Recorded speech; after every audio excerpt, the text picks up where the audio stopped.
Ready. Good. All right, can you introduce yourself?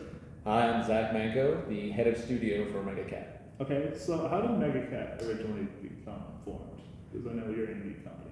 So there's a bunch of us that really like wrestling, really like video games, and we just combined our favorite things to WrestleFi all games. When was the studio actually formed? Feels like the beginning of time, and the fountains of yore. Because I remember, I think PAX 2019, you guys were showing off retro-esque but modern games, if I recall. We've always had the design ethos of, so first of all, definitely retro roots run deep, but our design ethos has always been taking what's great about retro games and marrying them with, sort of modern trends and modern genres and things like Well, that. the established date on the wall says 2017. So you can't see that in there. Plus, if it's just us on camera, True. I mean, that way no one else can contribute. That's what I said, anyone's welcome in the shot. So, So what's the studio's current focus? Obviously, WrestleQuest is coming out next month with no official release date, really. It's funny. We are currently pending approval from one of our first party partners that we added on and haven't announced yet. But Skybound will be announcing details there in the next couple of weeks. But as far as our studio's current focus, it's more wrestling-based, cat-infused games, I'd say, is our top priority. But we did just launch Renfield into early access. Zach's actually been the chief fanger and banger in that game. it's true. The Chief Family Banner. Lots of garlic. What originally inspired WrestleQuest? So WrestleQuest, first and foremost, is a wrestling fans and an RPG fans dream project. We always wanted to do a JRPG. It's one of our favorite genres, and the thing is that there's so much about them that's been done so many times before. Like I grew up with the turn-based combat, and I love it, but after a while, it just gets so stale. And there's other things, other tropes that you encounter all the time, like secret princesses, and it's always this sort of pseudo fantasy setting, and it's just been done so many times. So we're well, how can we make it better? Not just change it, but and make it different, make it better. And the answer is WrestleFi, combining it with pro wrestling, because all that spectacle and that drama that kind of underpins the storytelling of wrestling. That's also found in JRPG, so there's a lot of shared DNA there. And once we realized that, just everything kind of clicked where we could not only WrestleFi the setting, but also WrestleFi the combat to make it more engaging. So WrestleQuest is the world's first heavyweight pro wrestling JRPG. Now, what were some of the difficulties with creating the game? Obviously, there's always technical bugs that you have to work with. Wait, should we talk about the wardrobe issues? The wardrobe issues. Well, yeah, we had to WrestleFi everybody. Yeah. It's a top-down holistic thing. Yeah, so it's, just number one is the scale of the game. Since it's really this love letter to the wrestling that we grew up with and this kind of golden era of wrestling, the game is massive. There's, over 40 hours of story content alone, let alone all the side content. So just creating that and managing that in itself was this, this huge lift. Beyond that, you may know that wrestling is a very litigious industry. So we've been, doing our triple due diligence to make sure that we're crossing everything correctly. I would say more than triple at this point, too. Yeah. Can't get a belt buckle wrong. It's like a legal battle royale. Yeah. Only one cat stands at the end. But it's pretty great from a fan perspective though to go through some of this because we've gotten the chance to meet and spend time with so many of these wrestling legends. And the reason Zach started MegaCat was because he wanted to become a wrestler, and this was the fastest way in. Yeah. So that's why he's always in the ring. Makes sense. Once he got a taste of ring at the last at PAX, and we were really concerned at the AEW event that he was just gonna rush in. Dude, I kept saying, Zach, it's gonna cause a legal issue for us. And you can't jump the barricade even if you know the wrestler. Because one of the reasons we got the seats a little further away from the ring was to keep Zach safe because he's already had a taste. That's right. Not to my blood. Now, so we're talking about the legal battles and whatnot. Was there ever a point where you guys were we need to shelve this, come back, create ideas? We didn't have many ideas during the game, I'd say. We sort of shut our eyes and it happened.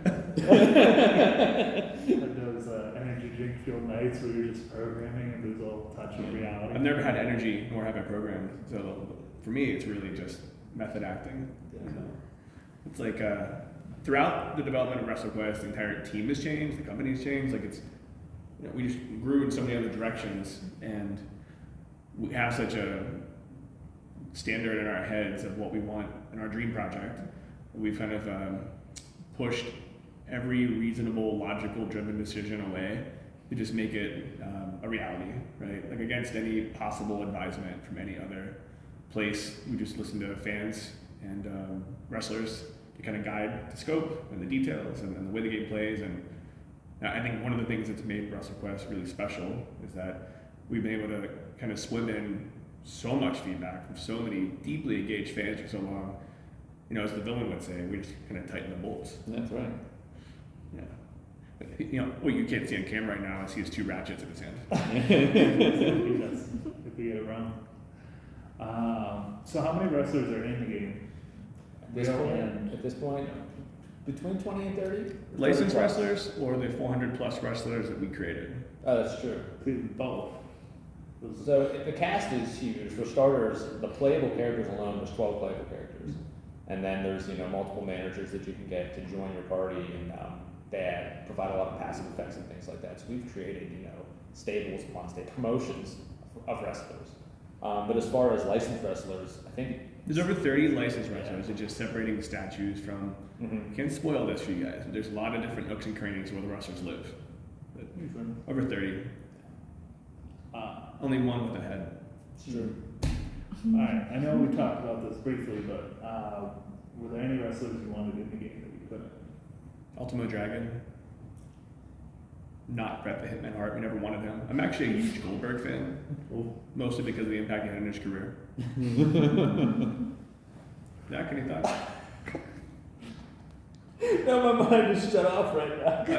We answered it as a team. That's a unified answer. Oh my gosh. No 90s Shawn Michael? You know, I would say that the most Shawn Michaels employee in MegaCat would be Nick. Yeah. He has a lot of heartbreak energy. Yeah. A lot of sexy boy going on. Yeah. You know? And we for a while though, we were kind of working on a new time clock that would play entrance music when someone logged in. And we just realized it was highly inefficient. Yeah, it's a bit tedious. And the lighting and the pyros breaking budgets, and we already went so far over on our chair budget in development. A lot of chairs. We just thought, at this point, we gotta just finish the game. Well, here it is. What's yours? Oh. So you got lost. Of who the question you still of who Yeah. we could put in. I wish we could put Jeff Jarrett in 2 or 3 more times. Same. I think Jeff Jarrett Quest might be in the roadmap in the future. If there's JQ? anyone- Yeah. Double J Quest? Mm-hmm. Yeah. In the future. So talking like future DLC or just I actually think he deserves his own game. Yeah. His own RPG. Jeff Jarrett lifestyle? Go The from true JRPG. That's it. The Double J RPG. Bro.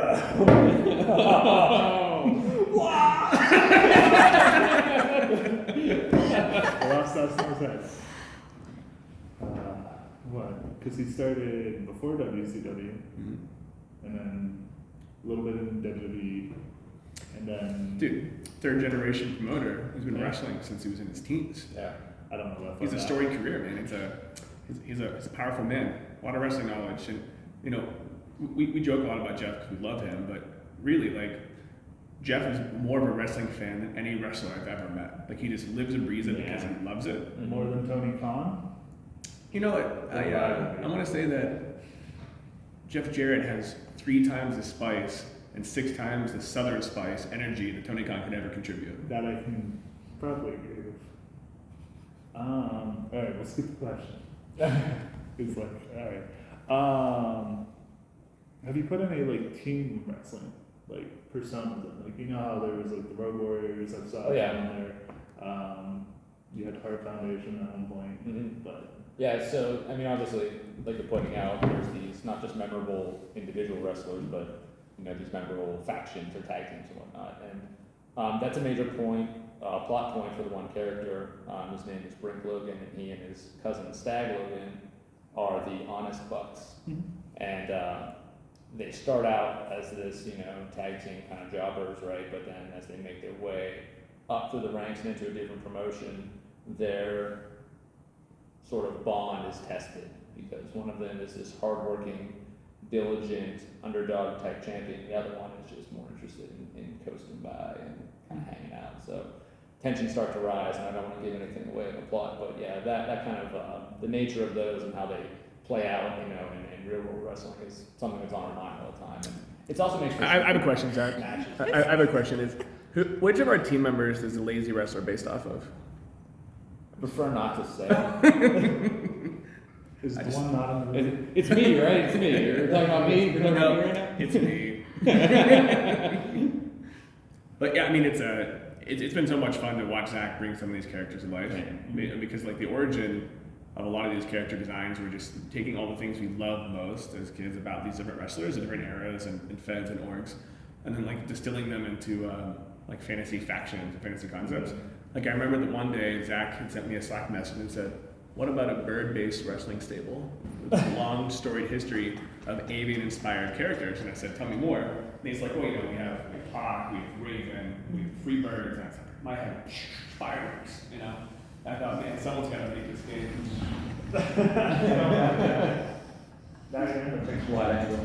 That guy's about to change places with me anyway. So I'll just get my sack bat ready. But So when you say Raven, are you talking like the ECW Raven or Johnny Polo Raven? Yeah. Okay. JP. Just trying to make sure I'm on the right page there. So I know tag team wrestling, like you said, is a game. Is there any like ability to just like customize the team's moves? Because I know you have a move set per se. But a part of wrestling is kind of finding your own finisher, Totally. or signature moves. So that's one of the ones we want to address really as part of like WrestleFine updating this classic JRPG combat. A lot of times mechanically JRPGs are very straightforward. So we add a lot of player agency in not only how you structure your party, but also how you generate what's called hype. In the game, there's this hype meter that appears during every battle, and it's an indication of how entertaining the crowd is.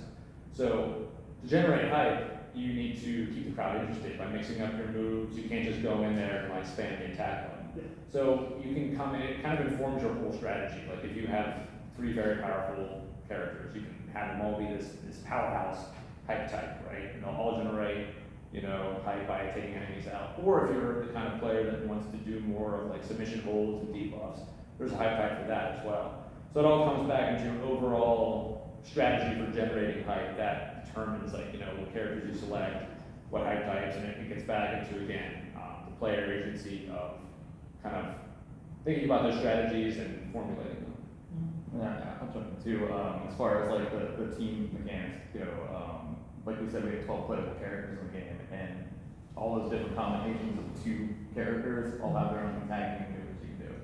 So that ends up factoring into your decisions too. Like this person has like a really great like healing tag team move with this person, so I want to have them around.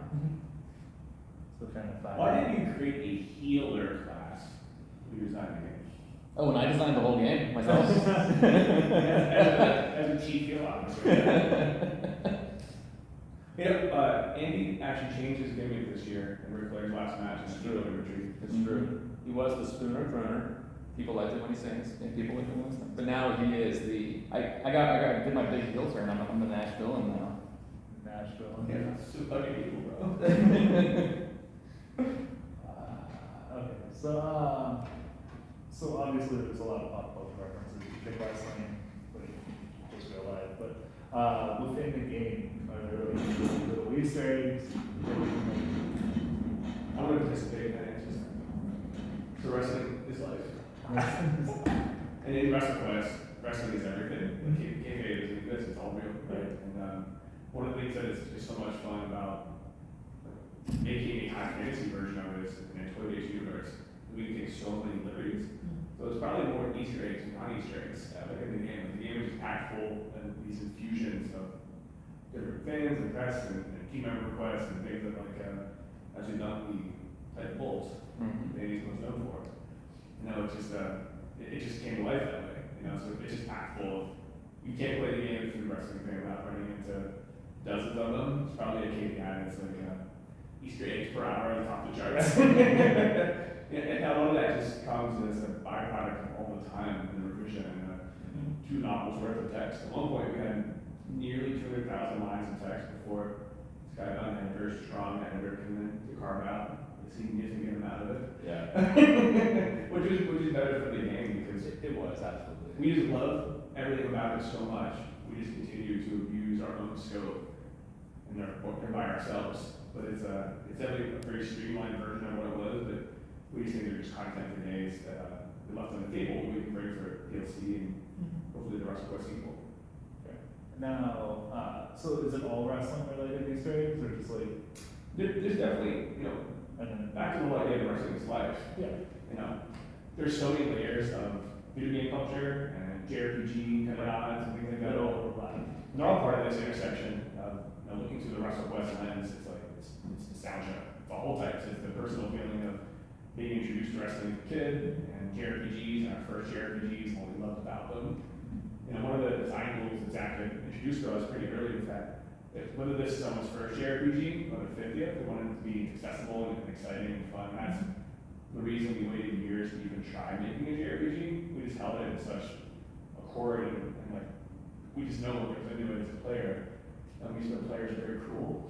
We would make sure we were able to deliver something that was gonna meet their expectations. Wow, rather than get booed out of the arena. Big time. It's speaking as Big Daddy Squeeze's mentor, like I would say that we're ready to bring the juice and make it loose. Now working with Skybound, so were they, I'd say, more open to letting you like use some of their intellectual properties in the game? We have one Easter egg, but the amount of paperwork and side quests to make that happen was so significant that we weren't able to go as deep as we wanted. But WrestleQuest only exists because of Skybound. Skybound definitely Helped a bit. lifted us up in a pretty big way, and sometimes puts us down when we're out of control, which is probably more common than anyone ever wanted. But what do you get when you have super fans making their dream project? Like it's hard to, like how do you corral this guy? It's hard. We just love everything about it so much. We need the discipline and the experience of someone like Skybound to be like, hey, like, do we really need that many more wrestlers? Needed a tag team partner. Yeah. No doubt. That brings up 2 questions. So obviously we were talking about the wrestlers in the game. Did you guys get to put your own personas into the game? Exactly. So there's definitely characters and situations inspired by real life cats. Leave it at that. Is this where you spoil versus DLC? Can't. That's the Easter egg of all Easter eggs. Yeah, happy Easter, bro. And then when, because I know when I first met you guys, Skybound was not a part of the team. When did they come in? Well, Zach called them around 2020 and ended up saying no to our game. A notable boxer that has a crushable pass, but it opened up like a new channel of communication for us and someone else for us to talk to. And after we were denied by the 4th or 5th publisher who were insistent that wrestling and JRPGs should intersect and so I could market for it, we brought it back to Skybound and found out there was a number of wrestling fans there. They were literally willing to carry the product all the way to the executive level just to make sure they saw it. And then they read the stories Zach wrote and a lot of the character designs that Sergey made and a lot of the really wild, I want to say over-the-top pyrotechnic cinematography that Andy had explored. And I thought, these dudes really get wrestling, they're going to do something special. Let's see if Becca's willing to try. Yeah. She did a great job. That's pretty close to what happened. I'm now curious if who said no, though. If I didn't sign some NDAs, I'd tell you all of them. Everybody that saw it said no. Yeah, I have to say I was pretty surprised because we were looking for such a small production budget, and we still have carried the majority of the costs because we believe in the product so much. But it's such a big genre to compete in. And I think part of it was that. Part of it was just the respect for JRPGs was consistent. There aren't many new wrestling games. So I think that unexplored territory probably gave a lot of publishers pause. Yeah. And once we found some like internal champions that loved wrestling, we knew it was going to work out. So there was a point where I was actually mailing championship belts to publishers' offices just to guarantee a response because they were ignoring us, which doesn't normally happen, you know? And I thought, man, why are they so against wrestling? And as we got a little bit more, thoughtful replies from some of them, we realized it was just divergent from a lot of their genre expertise. And if you look across all the independent game publishers, you're not going to find any wrestling games actually. Yeah. You know, So if you, between like, I think AEW Fight Forever, Mhm. TNA Impact, the big WWE games. and then to that point too, not many JRPGs either. You know, so like that kind of led us to just start knocking new doors, and we know Skybound has just massive IP management expertise, and we thought that was so important a key partner, and all the licenses and all the kind of strategy that we need some support on, I think it worked out. I know we were talking before, for how do I phrase this? It's always hard to like when you know a camera's on you and talking. Yeah, I've never even think about the camera. I just know that Rebecca's around, someone's getting filmed. Well, Becca just keeps laughing over there. You can see it in the like corner. Yeah, she's internal paparazzi. That's her role. She's always being filmed. Andy's cover letter was just like a series of security footage of him at restaurants. Yeah. Out of that, give me all your boys. At least it's not any of them squeezing juice anywhere. Like, oh, you gotta squeeze this one They out. get loose. But so, working with Skybound, like I know you said they cut down a lot of the text in the game. Yeah. Gave you some sense of direction. Has it been kind of like a phrase is sentient, but like Symbiotic? yes, Skybound's the strongest company in the world. they're gonna take a loop. Let me rephrase that. Arson Nash Ryan is the strongest company in the world. True. He's our brand manager, and he's just been like having a true. That's right. He's a brand master. Yeah. Arson's like having a true partner. He is like the quarterback across all of our Skybound requests and questions, and he just treats us with such reverence and respect, and it's so easy to work with Arson. It's made it a really pleasant experience, despite a massive number of tumultuous barriers or hurdles to overcome. So it wouldn't be the same without Arson, and every publisher needs Arsons in their squad. Like it's just we work with so many publishers as a work for our studio, and we've had a number of games published, our publishers moved around, we know what goes into it, and Arson just made the whole experience like infinitely better. I keep hearing arson, and I'm like, why is it? Well, when you see Arson at the next trade show, which he's usually dressed like a luchador, it's like own outfit. Like he would actually be an awesome point of contact for press stories because he's been in lockstep with Zach. And We have one of his stable now with a broth or hood. I didn't want to spoil it, but there's some base wrestling stable. Yeah. How many Supervisors are finished. How many publishers end up starting tag teams with their head of studio? Not enough. That's a testament to what it's like working with. If there's another one out there, we'd be willing to throw down the names. Dude, I would love to go 1v1 with all the other publishers. Is it? Did that happen? Sorry, my brain is just like, I haven't had enough energy yet, so it's like, so sticking with the Skybound question, has the team increased like drastically or still like kept to around the same shape? Because I know with Are you asking like in pounds of muscularity? Or are you asking like? I mean, you look like you put on some more muscle since the first time we met. It's just a bad. But actually, it's funny. Like when we started WrestleQuest to now, we've almost 4x in size. Yeah. Unrelated to WrestleQuest. Yeah. But as we've gone through it, we've just kind of blossomed a little bit as a team because we had so many more part projects, chip and move and kind of increase like our level of like excellence we want to achieve, right? So our goals have continued to rise. Zach started a pretty scrappy little studio here. There was a couple dudes who just had a deep love for retro games. It wasn't really much of a sophisticated business plan. It's not my forte. I mean, we basically just came together as like people that had a shared passion, and it was a very different process. Being like, you guys want to make a wrestling game? It's a little different now than it was then. And all those things happened going through this journey, and I think you can see it reflected in WrestleQuest. If you look at way back screenshots, it's a different game. Yeah.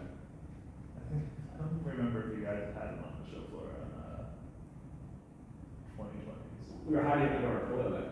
Yeah. It's secret little game. That's true. I mean, it's one of the things that we've shifted in how we share games. We used to share games at day zero with people and players. We had a WrestleQuest Discord channel. It was a Super Nintendo project. We were sharing art. We just loved it. And as we got a little deeper into it, we just have a different level of expectations before anything goes public. We don't really leak things as much anymore. And we also just have like a much different vision for how we support projects with staffing and people. So it's just been a really interesting journey to go through from start of WrestleQuest and now. Like there's almost nothing that's the same as MegaCat. All those same people are here, but they're surrounded by so many other pieces, players, and gimmicks. Like Zach has been through a dozen gimmicks. It's true. He was a luchador for a while. He was a heavyweight champion for a while. He was a brawler. He was I want to say like a tactician. I think every time I walk by that, he's thrown in a figure four leg lock. It's been a thing, Okay, we'll go back to questions. So at PAX East, you had mentioned that like because of WrestleQuest, Jake the Snake Roberts had basically got his persona legally. Yeah, that's like that's an interesting, probably more off-train story, but basically like on the trademark side, some of these folks, like Jake, they have what's called a common trademark. It's when you basically bring first commerce, is where you like make money professionally on your trademark using it prior to filing. Most of these folks who wrestled in the 70s and 80s had common trademarks and then registered trademarks that were protected before the WWE strategy became more sophisticated in controlling it to make sure they had some resiliency and ownership over these things.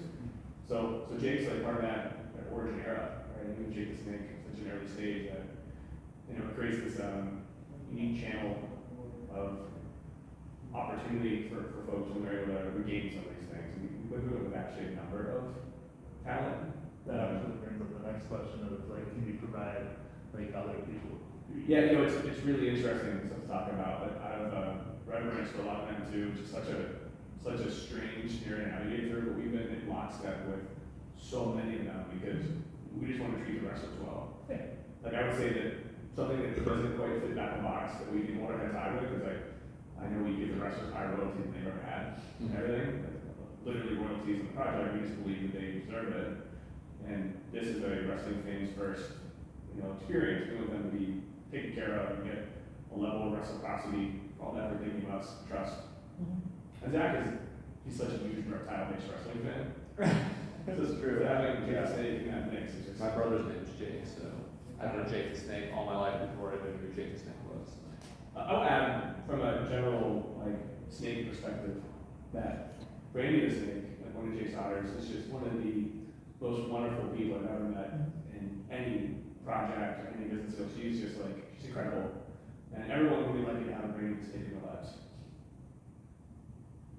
Thanks, Brandy. So you were also telling me that before there were certain wrestlers that could not be in the project. Were there any that turned down being there, either for legal reasons, personal reasons? I know you said. Yeah, I mean there are a lot that we had to disqualify because they didn't own the trademark and they thought they like. So that's kind of a unique situation because it's a little different. It's not really up to them, right? So I think about people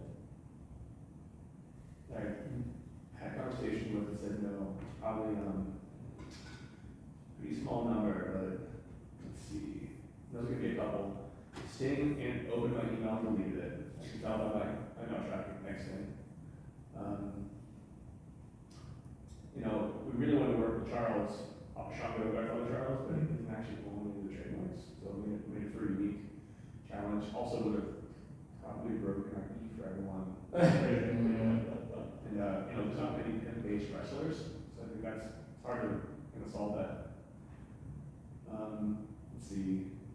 I personally would have loved to have Joey the Clown in the game, but even after going through all the layers and layers, it's such a complex character for ownership. It's very squarely a WWE property. And that's mostly out of my love for WrestleMania, the game. I just love it so much, and I just thought we need more clowns in the world. I actually joined a ton of clown groups unrelated to this because of my love for clowns. Lots of clown stuff out there, by the way. And then Didn't Ric Flair just call us a bunch of nerds or something? something like that. Yeah. Rick was on our wish list. Yeah. We got a chance to hang out with Rick, before the last match and after. It didn't seem like the right times. Rick was also going through some press challenges at the dark side of the ring, but and because of Rick's impact to the rest of the industry, we would have had to we would have had to have a lot of content. Rick is more macho than independent, right? Like he's such an icon that we just think fans would have expected more content. We can't hold that on that late. The sequel. Yeah, that's right. And I think MJ, he's friends with Nick Aldis. And he wanted to make a Nick Aldis DLC. And I said, we can't do that. We can't do that, MJ. And that was tough for him to get through, but he did. Why am I blanking at who Nick Aldis is? The WA World Champion, WA, Diamond Empire. Yes. Yeah. Modern. Great suits. Yes. Posture. Yeah. Former class match reps. Yeah. Dude, he's awesome. He's a great dude. We're in all his games on the roadmap. He is in WrestleQuest. Not as much as MJ would like. Okay. My brain is just, again. So what's the expected game? You said over 40 hours at least. So 40 hours of core story content, and then every legend that we're talking about here has their own statue on the side quest. So if you do everything, it's, I'd say north of 60 hours. I know at PAX West, you guys have already got home, so Skyline was there. He was like, hey, you already put it Sunday. Who? It was on Sunday, they left early Yes. on Sunday. Yeah, one of the biggest regrets of my life, to be honest. I had a couple friends who were coming over to play. We packed our schedules Thursday, Friday, Saturday, and that Sunday we leave early because we had somewhere else to be Tuesday, and it's a coast-to-coast trip. But, Arslan, our brand manager, Brand Maestro, he's actually the leaderboard high-score challenge competitor, champion, if you will, of the minigames. The rhythm game was actually inspired by his cover band performance. You can see on his personal Twitter. And it's at @ArsenMagellanian. And if you go to arsenmagellanian.com and /WrestleQuest.com, that's how much he loves the game. Which is true. All this is true. I wonder if he's the one that showed me the feed. He is, yeah. He texted me after saying, your friend is here and he left me. And I said, I had to. I told you if you treated me poorly, that I did. But how many mini games are there?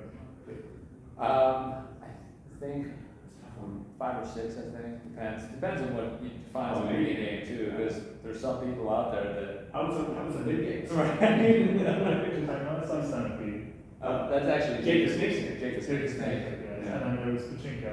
There's a Pachinko mini game, yes. There's the whole Japanese inspired town, so you have some strong style wrestling, some kaiju wrestling there. Twisty? Of course, Pachinko. Twisty's dancing, it's an important one. There is a naval combat game. Naval-based games. Yeah, we'll leave it at that. Battleship. Not- Can't not call it Battleship, Battleship. yeah. Legally distinct battleship. Yeah, there's quite a bit. We actually tabled a lot of them too because it's actually quite a bit of a video game console. My only wish is we put a trophy wall in the game. It's funny. Next, we're trying to get us to make a wrestling-based WarioWare collection since we founded MegaCat. I said, dude, no one's gonna buy that but you. But he's like, I'm just keep buying it every paycheck until we break even. I'm like, that's gonna take a long time, dude. We got a big budget. And then Becca wanted us to make it a food game, like food-based wrestling. What is it with that tournament and everything food I based? know. Well, food's good. Yeah. First of all, I would agree. We used to call our pockets full of yogurt, Becca. I'm like, Becca, why would you put yogurt in your pocket? Just loose too, like no container. Just scoop spoons, dude. I'm like, you're such a cultured woman. You could have at least brought it over. Dang, Becca. So you cut down on the mini games because I think there were 20 that we went. Oh yeah, there's a lot. I mean, we streamlined it. Makes sense. And then We optimized it. There it is. Thanks, MJ. Yeah. keep that in there. But we were also talking about the possibility of post-game content. I know that's, you have to release the game first, see how it's received, We have a lot of post-game content already completed, and it's really just a matter of meeting like the core mission first to make sure that we're giving all the fans like the executing on these promises that Zach made publicly over and over and over. Famously, you might say. He's just It's gonna sell 1 million copies on day one. you know, Keep me awake tonight. Like, thanks, Zach. it's been a lift, you know, but I can't wait to get it in hands of fans because the most rewarding 6 minutes of my life I can separate into 2 of those minutes being Zach wrestling at PAX East, and then fans just going WrestleQuest. If I die right now, I'll feel satisfied. You know? It was awesome. I thought you've never been satisfied in your life. Huh? I played a game. Oh, I see. And then here's the thing. I asked Zach the other day, how are you going to measure the success of your work today? And she always says, true satisfaction. I've never been satisfied until PAX East. And it's done to the case, and we have so many fans going crazy for the game. And we have fans that have played the year prior, and fans that have been following us since it first started. It's just, there's nothing more fulfilling than having those fans that have followed it still come back and play that same hour and a half and be like, this is so much crazier, it's better, it's more beautiful, there's the lights, the art, it's all that polish that we packed in. It's just, it's so rewarding to actually have fans be the folks who are pushing and voting for it. And we won around a dozen different indie showcase awards for best show and best gameplay, and all of that's just such a testament to the team taking every little twist of the feedback and back to hitting the bolts, tightening the bolts. And the bolts up, baby. Because I know between PAX West and PAX East, the demo was bigger. Like, Oh, yeah. visually, there were a lot of visual updates. You said the lighting was changed. It was faster reaction time for the inputs. A lot of analytics driven decisions. There's actually a bit of an analyst gimmick also. You know? Always crunching the numbers. Crunching numbers. All right, what are the numbers? What are your expectations for the game? Oh, I meant crunching numbers. 7. Seven, Yeah. seven copies. No, crunching numbers from a mechanic standpoint, like balancing the game, balancing the gameplay, and dialing in on some of the game feel things. Like you mentioned, like there was more time for button presses and whatnot. So not only have we improved the pinning mechanic to make that more forgiving, but also added new visual and feel feedback on the other button prompts and things like that. So now it's just it's more satisfying to see, it's easier to read. We've also added some difficulty toggles because again, we realize there's a lot of JRPG fans out there that are just interested in the story, and they might not want these kind of timing-based things entering their combat. So there's options to turn all those off. There's options to give yourself max damage and infinite health and whatnot. So if you wanted to, you could just steamroll your way through combat just to see the story. I hate to be the bad guy, but we have a 3-minute heads up for extra call for you, so I'm going to put that in. I'll have to I understand. Oh man. Okay, so as the numbers guy, is there any, how do you say, optimal selling point? So I'm more of a words guy, to be honest. Word design. So I hate to. It's really the letters. The letters. Yeah. Like the top half of the alphabet. Yeah. Big fan of those. That's right. So no T's. No, the T's. No Leave the F's. vowels and the T's at the door. If I could just do consonants off that, I would. Same dude. Yes. I've always said that. Alright, since you're leading us, how would you pitch WrestleQuest? WrestleQuest is the world's first pro wrestling JRPG. I think that's it in a nutshell. That says it all. It's all about WrestleFying RPGs to make it bigger and better. That's how I pitch a lot of time. Toy Story meets wrestling These Lord of the Rings. meets Jeff Jarrett. Follow my world podcast, myworldpodcast.com. All the play. Zach's always promoting Jeff Jarrett. He's happy. He was my hair mentor at one point. Giving me some affirmations to say as I come to it, and eventually told me to give up. So I did. Man, I need him in my life. I don't ever know what to do with my hair. Abby Combs, 97. I mean, Game's back. it's short enough that you don't have to. Just keep cutting it off. I'm going to cut it off. All that. That's the real reason I started wearing a cowboy hat. I don't do anything with my head. That's why some people wear baseball caps too, so I feel it. Are you going to take the hot seat? I'm already in soft seat. Okay. You want to come in, Becca? Tag out? You got to tag out. Good job, buddy. Good job. Thanks for being here. Alright, MJ, you the camera person now? And he's listening. He's listening. I feel like experience yourself to be fair, so since I And know how many that. questions? I thought you didn't want to be on camera at all, and then you're turning. You're always on camera, but you know. Okay, here's the remaining questions. So let's go back to Scott. go back to Skybound. When they came in, was there like a push where they wanted visual updates, or you guys were like, oh, we have a bigger budget now, we do these updates? You know, and I can add or 2 cents to this, but you know, they have a very creator-driven philosophy, so they let us lead a lot of that stuff.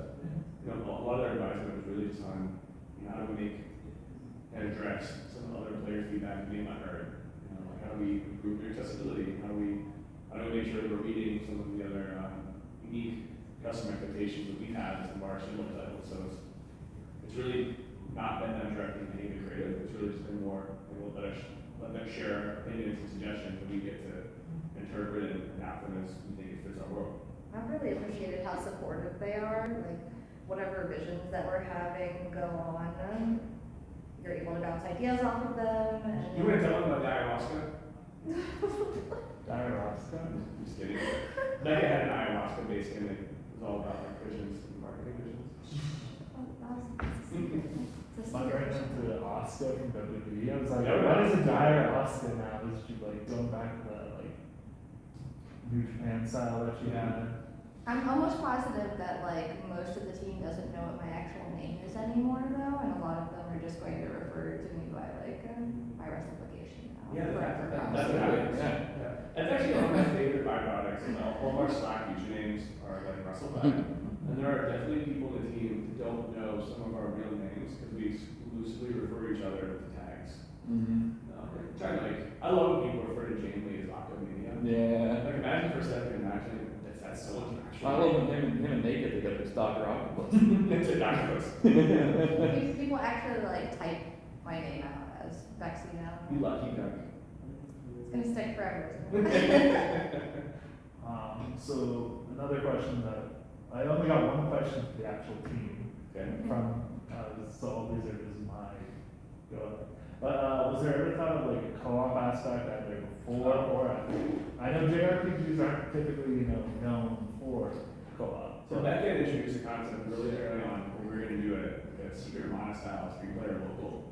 But it came in so late into development, we just couldn't fit it in the scope. But it honestly, like, would have loved to include that. It's really depressing considering it's one of my favorite. I know. And here's the thing, we're all very impressed. Then I think game is pretty. There's always WrestleQuest 2. Yeah, WrestleQuest 2 is going to have a much more significant emphasis on couch co-op and couch-based gimmicks. Get Ric Flair as the main character. If it doesn't make any difference to that one, we'll put it in WrestleQuest 365, No, exactly. which is all about Whole wrestling 360. lifestyle. Just really affordable organic offerings. Yeah. So since you like Secret Mana, have you heard of Trinity? I have not. It has some of the team from that on there. Oh, wow. Plus Octopath Traveler, I think, or something. No, I'm doing today. Start calling me trendy. Okay, where's Neo? How did I miss that game out? Like, how did It was at PAX East. You know, I was in wrestling here, so. As one of you blinded by the lights. I was in the ring threatening to cancel the game. I was gonna say, I think we were in the ring just the whole time. Yeah, it was That's a pleasure. true. I mean, you guys had some more freedom this time than last. It's true. Yeah, you know, Skycon basically, brought like ambassadors and booth help. For us, we could have at any point left the ring, but we just had to be there for the fans. They took advantage of the opportunity to get more feedback and challenge Lord Cognito and all those things that we can do. It's being passionate about the game and wanting, but yeah. Oh yeah. It was such an amazing time, and we happened to be like right underneath one of the skywalks. So whenever we were having the matches, it was just like completely covered with people and getting incredible pictures. And like while people were like chanting WrestleQuest, you could just see it like fill up all the aisles. And then you guys- Enforcement wasn't really happy about it, but we're just like, but everybody wants to be here. The fans have spoken. I know there was one meeting I was late to because I was like, all right, I gotta go check this out real quick, and then there was just a giant roadblock to do. Becca came up with that idea a few years ago. Like, what if we had a live wrestling match at an event? I said, that's They not said I was possible. crazy. That's not possible, Becca. Then enough phone calls, emails, and wrestlification later.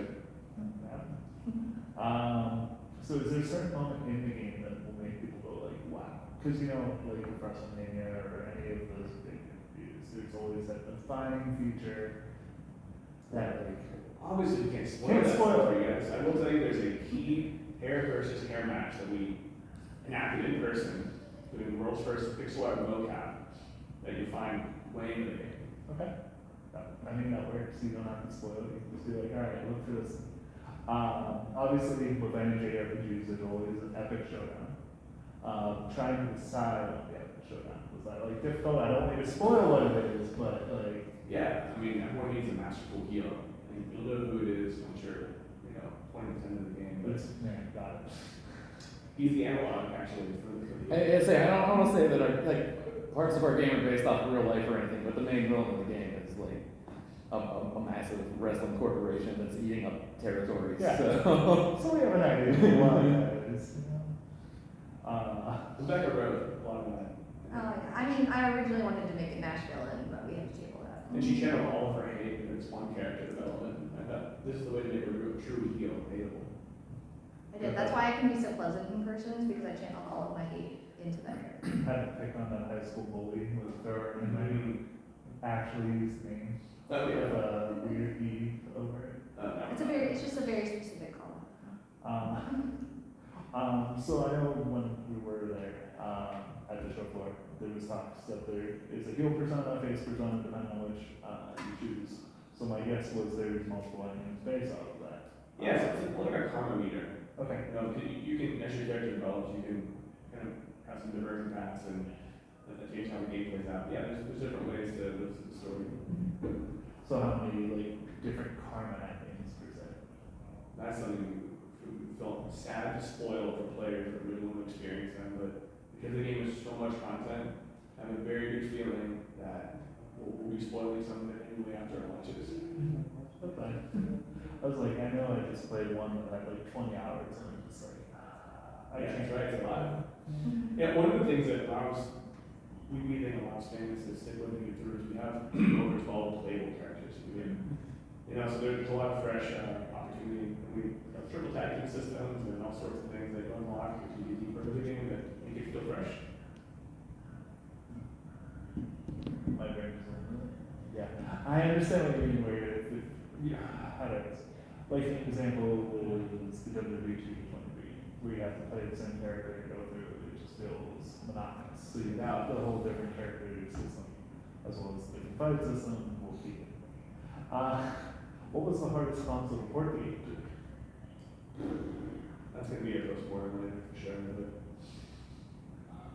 you'll know because it's an announcement in the next few weeks.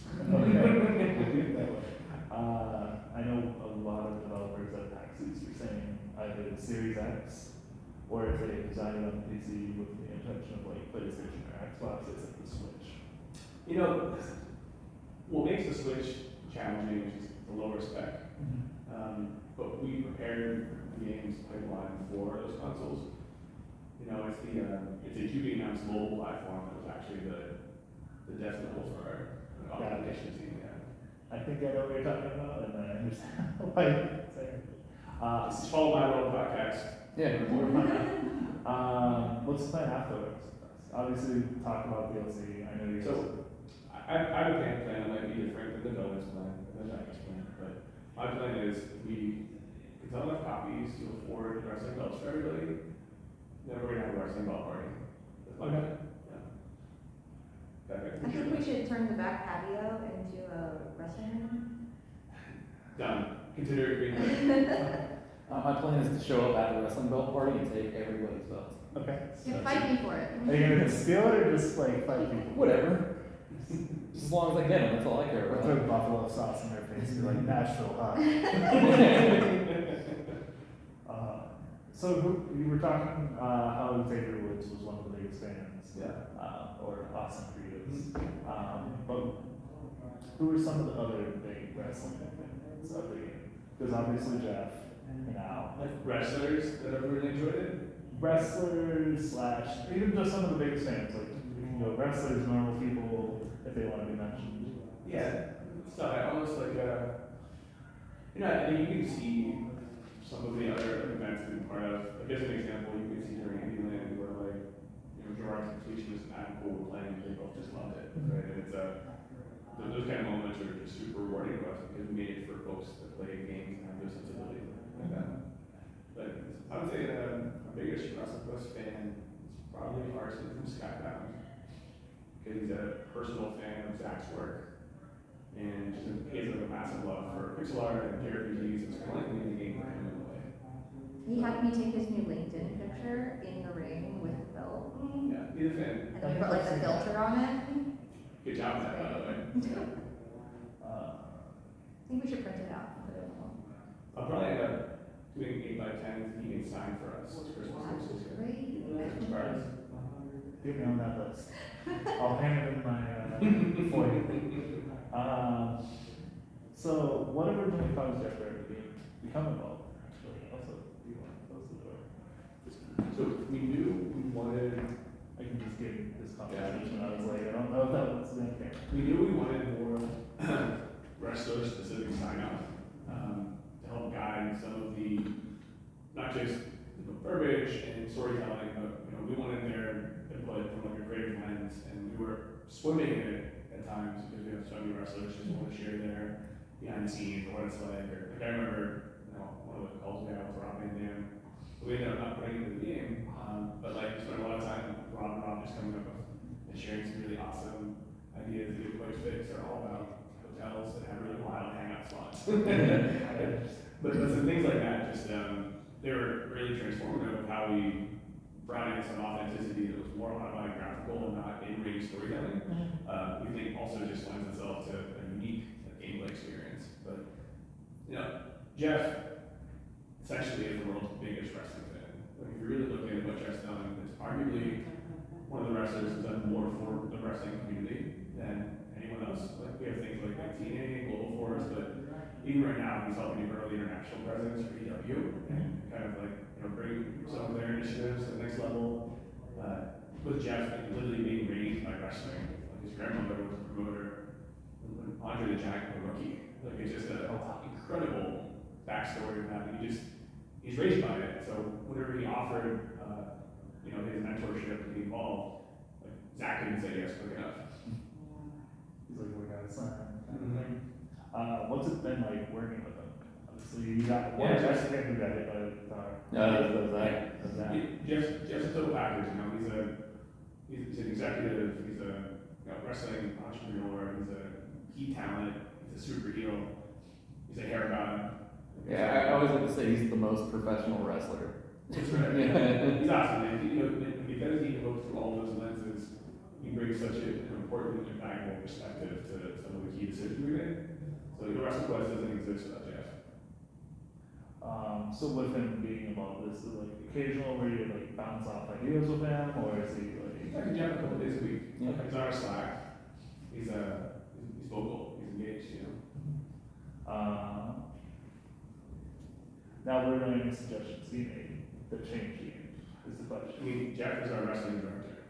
I'm not kidding. The credit says it. He's been hands-on with so many of these initiatives, and that even helped us guide some of the talent conversations and prepare kind of feedback on how to make sure we're hitting some of the notes that we may not have realized early on. Yeah, like really sort of making, because it's really a game about pro wrestling. So making that story authentic, having someone who has that much of a history with it helps. But Jeff Jarrett, yeah. we trust. The man who soon to be legend. I mean, hypothetically, he's still a legend, anyways. Of all he's done, But now he's in the Hall of Fame. Yeah, he is. I was like, He was actually the first inductee to the MegaCat Wrestling Hall of Fame too. Mm-hmm. oh, there's a MegaCat Hall of Fame. Yeah, it just says Jeff Jarrett right now. It's just Jared. We have a big vision for it. Soon Rock and Yeah, we'll see in the sequel. Can we put him up on the employee of the month list? Right now we're at 12 heads as the employee. Yeah, it's like Jeff Jarrett head, and then just a picture of Zach kicking me in the face. We do have around a dozen employee of the month plaques per head. Okay, I was like, wait, which? Yeah. So, The one with the hair though. Yeah, the one with the authentic guy. The one that has the good hair. so I was gonna ask that, but what was it like to be hit with the guitar? Because obviously you guys were around. So we actually, the first fist fight tapping I had was about who was going to get that guitar. Zach overwhelmed me with his speed and strength and ended up winning. It was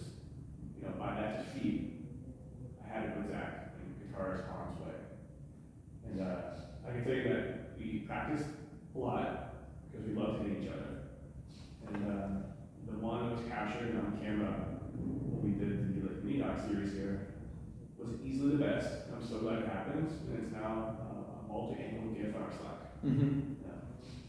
And the reverse one. Yeah, the reverse one where Where Jeff Jake Jarrett brings brings him him back to life. Yeah. with the guitar. Yeah, and actually, it's funny. That's how Zach conceived his last child. We can't see it on camera. There's like this mezzanine area behind us that has like big light. I had to go up there to watch that because it's like more soundproof. So that way when I got like super hyped up for Zach and hit the guitar, no one could hear me. So with Jeff Jarrett working with AEW, and there was the whole like WrestleQuest spot on AEW. Was that like paid promotion? Was it a hey, we're passionate about this, want to share it? You know, it's funny. It was just a lot of wrestling fans there. They wanted to be part of upstairs. They wanted to be part of WrestleQuest in some way. So it's really just just got lucky. You know? I mean, almost nobody, gets free promotion on Yeah. our TV, so. Yeah, we got lucky. Except for Domino's with that one. Yeah. So, this is for everyone in the room, even MJ over there, if he wants to be in camera. MJ's kind of always on camera when he's super imposing. Wow, you're MJ. Get in the camera, all of you. Who are some of your favorite wrestlers, obviously? MJ, who's your favorite wrestler that's not Coco Beware? Goldberg. Me too, dude. He's my little brother. Goldberg's contribution to wrestling is very important to me. Okay, who's your favorite? I don't have a favorite yet since I'm so new to wrestling in general, but I'm working on it. Yeah, it's hard to choose. I get it. It's like choosing your favorite pizza toppings. I mean, you go Pittsburgh native Britt Baker, even though she's some Punxsutawney, it's true. Andy, do you like wrestling? A little bit, just a little. No, we got LA Park in it. That dude's been my favorite wrestler since I was 13 years old, I agree with that. I like Park is one of the strongest luchadors ever. It's the chairman. Mm-hmm. How about you? I think it was Sean Spears with the chairman now. So I was like, wait, hold up. Who's your favorite wrestler? You choose one. Don't say Kenny Omega. No, it's not me. He's one of the few that I have met, but that's a fair question. If you ask like 2009, it was Benoit, Guerrero, and Angle. Benoit obviously souring because of the whole incident. Guerrero, obviously, his luchador, WCW, goes on. Angle, Pittsburgh native. Once the camera's off, I'll tell you a different story. But yeah, I'd probably go with Kurt. Yeah. For past, because he's worked with WWE, the Olympics, then TNA even. And the reason we didn't put or ask for an angle and take the conversation further about your WrestleQuest license was we didn't want to make it look like we were using licenses that Virtual Basement was using. We just were so excited to see another independent game company like making a dream wrestling project. We specifically chose wrestlers that weren't involved. No, I'm trying to figure out Virtual Basement. No, Virtual Basement. What was the name of the game? It's like a 3D simulation wrestling game that had at one point they had hundreds of licenses until they realized they couldn't use most of them. But Kurt Angle is one of the headliners. Rob Van Dam is one of the headliners. So that's the core reason we ended up not pushing those conversations forward. We just wanted to keep those guys up on a pedestal, and we think there's just enough wrestlers to go around.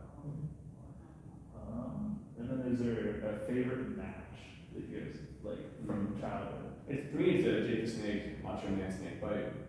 There, I was young enough, I had strong enough terror of snakes that just felt so real, and I was such a Macho fan. I remember sitting there with my Macho cup, just so sad. Thinking like, please don't do this to him. Not now, not like this.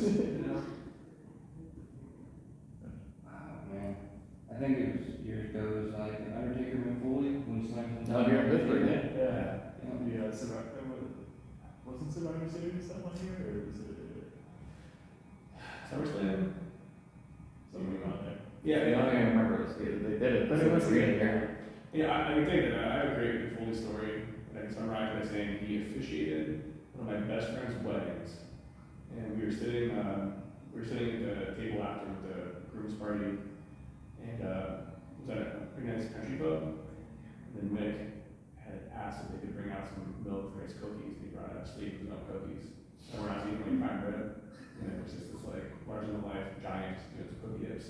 Thought, man, I can't respect this guy anymore. He did this and he's more.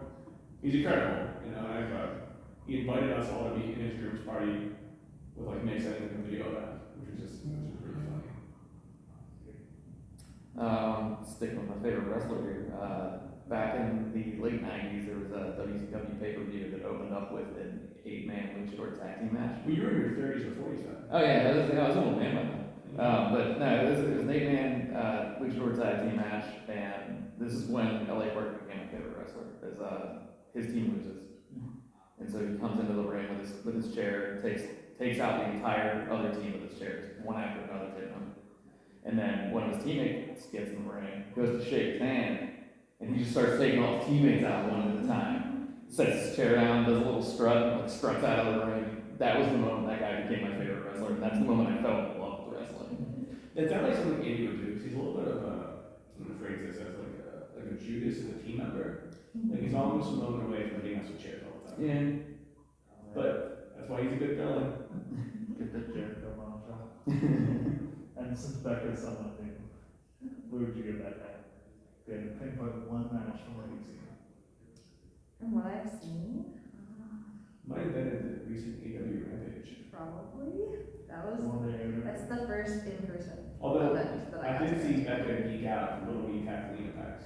I did, she was so fun, I was gonna say, I'm gonna adjust my favorite wrestler answer, Little Me Kathleen. right? She's already geek out, she's She's hilarious. absolutely unhinged, Yeah, it's great. I love her. Maybe I'll have to change my persona, I'll have to rethink it. Dude, what a good move. Pick one, because you asked me my favorite wrestler was, and like, if I had to pick a match. It's hard to narrow them down. I get it. I also I had so many as a kid. It's like I love SummerSlam where Bulldog gets the title in the UK. You know, like I remember that being like, I always loved the British Bulldog. I always felt like something about him that just like entranced me as a kid. And it was one of the first action figures I had. And there was this extra moment of, please win your match with your buddy. You know. Just hold this, like, channel your energy. It like the nostalgia of like the triple down, of like having a toy and being a kid and watching my dad get excited. It was like infectious, you know. Plus, it should be more dot-based wrestlers. Right, it's not right. That was like dot-based wrestling. Jack Jerry Dog's not your one. Yeah. Also a WrestleQuest. Let's see. Probably have to throw it either the first Money in the Bank match. Actually, it's funny. Andy redlined one of our publishing agreements and changed the title as Money in the Bank contract. Mm-hmm. And they redlined that out to take money out. That's right. Yeah. I wish I would have made more than one copy of like the phony WrestleQuest publishing agreement that I had for the match. So at PAX East, one of Andy's heel story things was him preparing a script. He takes ownership of PAX. Yeah, so I had like a phony contract that said like I got control of WrestleQuest and I was gonna cancel it. He'll make stuff. But like the contract's just like gibberish pirate words. Movie with facts. My brain was to teenage, I forget his name right now, Jake Cargill, Max Apple, you know. Do you remember who it is? I just see his face. No, but I can see his face, I can taste his sweat. You can taste his sweat, oh my god. Up close and personal. Who's in charge of the camera now? We gotta stop. Camera. It's the fans camera. Well done. I was like, we hit all the questions, I was like, we can keep talking on there, but I don't think people want to watch this. I got 6 minutes anyway. Thanks for coming down, man. Yeah.